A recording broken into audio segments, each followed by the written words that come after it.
2026 का वर्ष शुरू हो रहा है, तो सबसे पहले तो खाटू श्याम जी के दर्शन हुए और उसके बाद गौशाला में गौ माता की सेवा करने का सौभाग्य प्राप्त हुआ। अब यहाँ पे भारतीय जनता पार्टी के यशस्वी कार्यकर्ताओं से मिलने का और चर्चा करने का अभी सौभाग्य है। आज भारतीय जनता पार्टी मोदी जी के नेतृत्व में लगातार आगे बढ़ रही है और कांग्रेस पार्टी भ्रम और नकारात्मक राजनीति कर रही है, लेकिन उनका जो भ्रम फैलाने का क्रम है और निरंतर वो आगे असफल प्रयास कर रहे हैं। उसी दिशा में जो मनरेगा को बदल के जी राम जी का बिल पारित हुआ है, ऐसा भ्रम पैदा करने की कोशिश कर रहे हैं, जबकि यह सबको मालूम है कि यह जी राम जी बिल जिसके माध्यम से जो पहले 100 दिन की मजदूरी मिलती थी, अब 125 दिन मतलब 25% मजदूरी का दिन उसमें बढ़ा दिया गया है।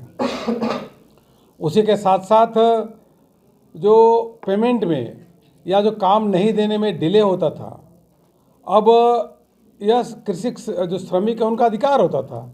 अब अगर उनको काम देने में अगर डिले होगा, विलम्ब होगा, तो पेनाल्टी भी देनी पड़ेगी और वह श्रमिकों को सीधे उनके खाते में जाएगा।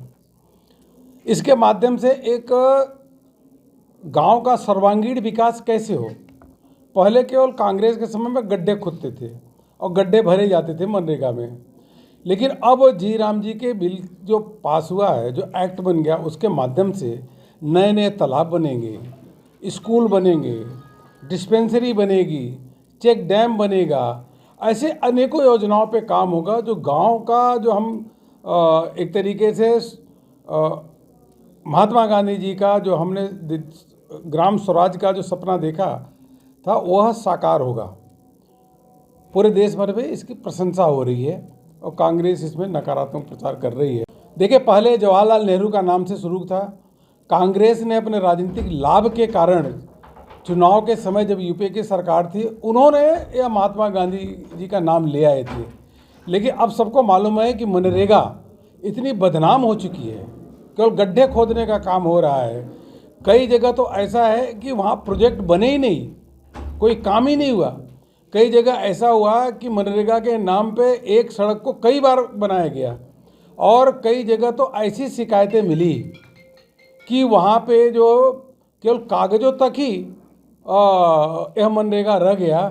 और ऐसी भी शिकायतें मिली कि महिलाएं शहर में काम करती थी, लेकिन 3 महीने के बाद छुट्टी लेकर के आती थी और मनरेगा का पैसा निकालती थी। तो यह काम पूरी तरीके से जो पैसा खर्च हो रहा है, और मोदी जी ने मनरेगा जो अब जी राम जी है उसका आवंटन भी बढ़ाया है, फंड एलोकेशन भी बढ़ाया है। तो उसके माध्यम से गाँव में विकास का कार्य होगा जो सबको दिखेगा, क्योंकि कांग्रेस नकारात्मक राजनीति कर रही है और इसी के कारण कांग्रेस की लगातार हार हो रही है हर राज्य में। वो आपने जब यहाँ से सिलसिला शुरू हुआ, राजस्थान से छत्तीसगढ़ में और मध्य प्रदेश, ऐसे हारते हारते फिर हरियाणा में हारे, हरियाणा के बाद महाराष्ट्र में हारे, फिर धीरे दिल्ली भी हारे, बिहार भी हारे। तो कांग्रेस केवल हार का ही सामना देख रही है।